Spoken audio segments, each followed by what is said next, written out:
कहानी। दोस्तों, एक बार की बात है। एक बार एक गांव में एक व्यापारी आया।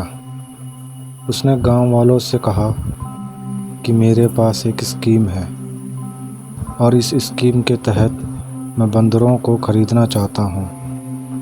आप अगर मेरे पास बंदर लाएंगे तो मैं हर एक बंदर का आपको 100 रुपये दूँगा।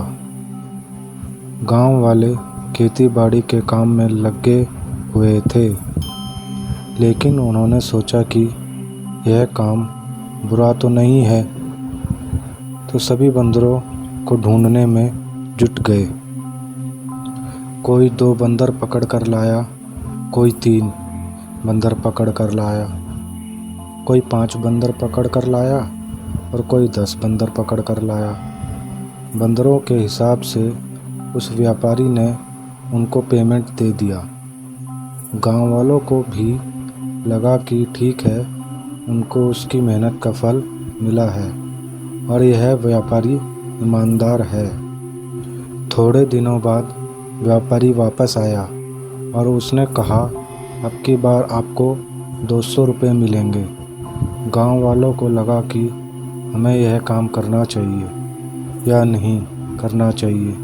उन्होंने आपस में निर्णय किया कि ठीक है, हम बंदरों को पकड़ लेंगे, लेकिन बंदर इतने बचे ही नहीं, इसलिए उनको बंदर ढूंढने में दिक्कत का सामना करना पड़ेगा। इस बार बंदरों की संख्या बहुत कम थी।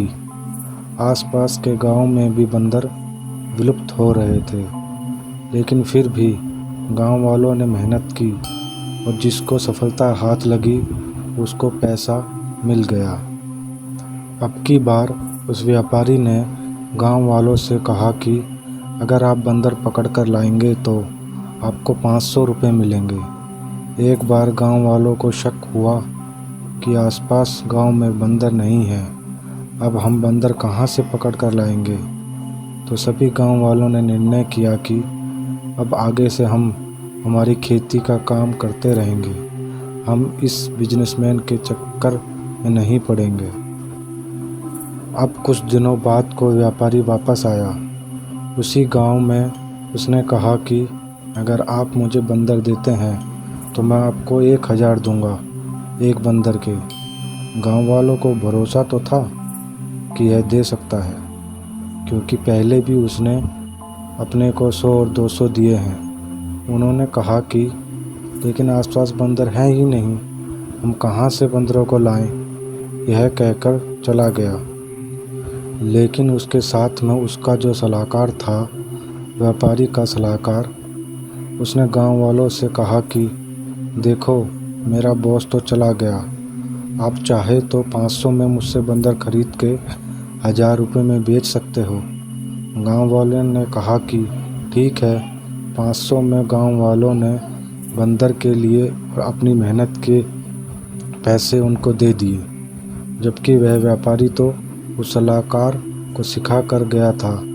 तो वह व्यापारी पैसे लेकर चला गया। अब गांव वालों के साथ वह बंदर ही बंदर थे। इस कहानी से हमें यह शिक्षा मिलती है कि किसी की जालसाजी में नहीं आए।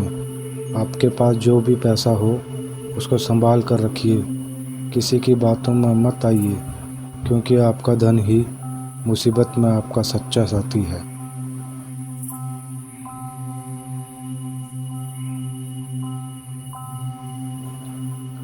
सच्चा पुरुषार्थ।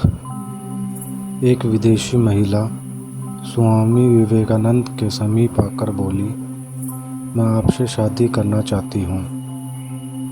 विवेकानंद बोले, क्यों? मुझसे क्यों? क्या आप जानती नहीं कि मैं एक सन्यासी हूँ? औरत बोली, मैं आपके जैसा ही गौरवशाली, सुशील और तेजोमयी पुत्र चाहती हूँ, और वह तभी संभव होगा जब आप मुझसे विवाह करेंगे। विवेकानंद बोले, हमारी शादी तो संभव नहीं है, परंतु हाँ, एक उपाय है। औरत, क्या? विवेकानंद बोली, मैं ही आपका पुत्र बन जाता हूँ। आज से आप मेरी माँ बन जाओ, आपको मेरे रूप में मेरे जैसा बेटा मिल जाएगा। औरत विवेकानंद के चरणों में गिर गई और बोली कि आप साक्षात ईश्वर के रूप हैं। इसे कहते हैं पुरुष, और यह होता है पुरुषार्थ। एक सच्चा पुरुष, सच्चा मर्द वही होता है जो हर नारी के प्रति अपने अंदर मातृत्व की भावना उत्पन्न कर सके।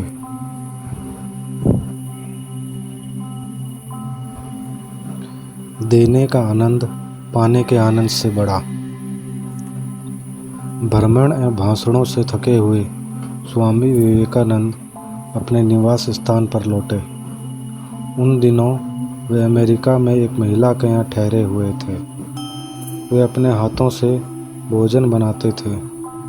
एक दिन वे भोजन की तैयारी कर रहे थे कि कुछ बच्चे पास आकर खड़े हो गए। उनके पास सामान्यतः बच्चों का आना जाना लगा ही रहता था। बच्चे भूखे थे। स्वामी जी ने अपनी सारी रोटियां एक एक कर बच्चों में बांट दी। महिला वहीं बैठी सब देख रही थी। उसे बड़ा आश्चर्य हुआ कि आखिर उससे रहा नहीं गया और उसने स्वामी जी से पूछ ही लिया, आपने सारी रोटियां उन बच्चों को दे डाली, अब आप क्या खाएंगे? स्वामी जी के अधरों पर मुस्कान दौड़ गई। उन्होंने प्रसन्न होकर कहा, माँ, रोटी तो पेट की ज्वाला शांत करने वाली वस्तु है। इस पेट में न सही उस पेट में ही सही देने का आनंद पाने के आनंद से बड़ा होता है।